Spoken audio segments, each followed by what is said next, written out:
there's this deep-seated belief that, if you're poor or if you're homeless, it's because you chose to be that way. And that if you only pulled yourself up by your bootstraps a little harder, put the work in, that you wouldn't be homeless anymore. And that's just not how it works. The Office of Public Instruction estimates that last year there were 4,709 houseless youth displaced across Montana. During the first quarter of last year, there were over 2,700 active short-term rental listings in the towns of Missoula, Whitefish, and Bozeman combined.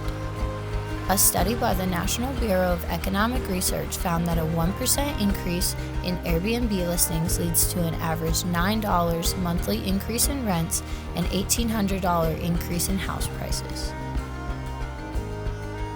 I remember growing up and my mom being like, oh, all homeless people are drug addicts and are gross, bad people. And it's like, as I've grown up and as I've seen things more and more, I'm like, wow, it's the veteran, it's the person with a severe mental illness, it's the person with a severe physical illness even.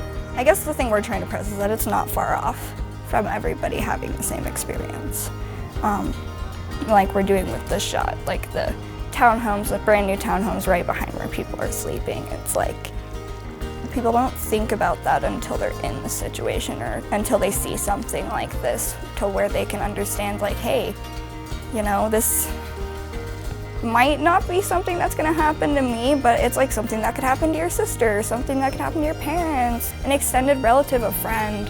Yeah, I guess the stigma is most people wouldn't see me and be like, oh yeah, you were living on the streets for a year and a half,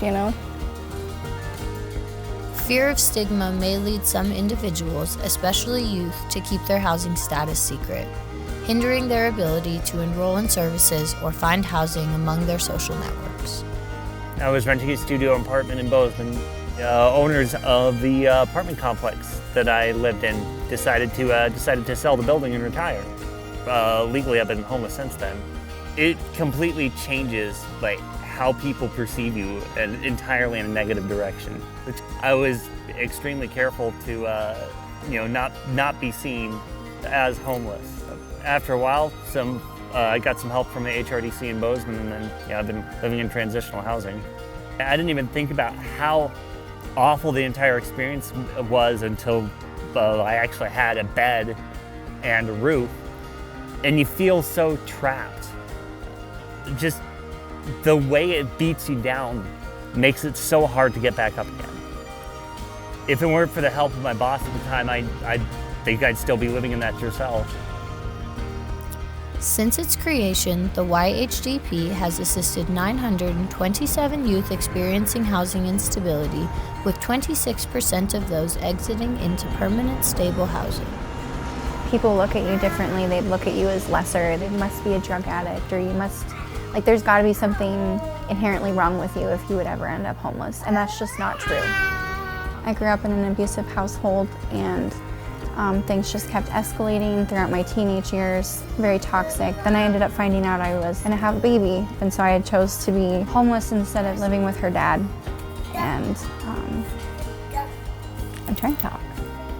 Staying at that maternal safe house and getting rental assistance through HRDC made it possible for me to expedite the process of getting into a point in my life where I was a healthy and stable individual. You'd be very surprised to know how many people have struggled with things like this and that don't talk about it because they're afraid to or they feel ashamed. I don't think it has to be a shameful thing. I think it's a part of life. Being there for somebody who is going through that, just being compassionate and understanding and someone for them to lean on is more helpful. And yeah, you deserve safe and comfortable and stable housing, and you deserve happiness in your life. And that applies to anybody.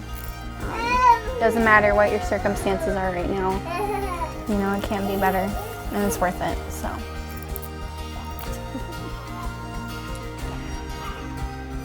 At the end of the day, anyone can experience housing instability, and compassion for each other is what has connected communities across Montana for generations.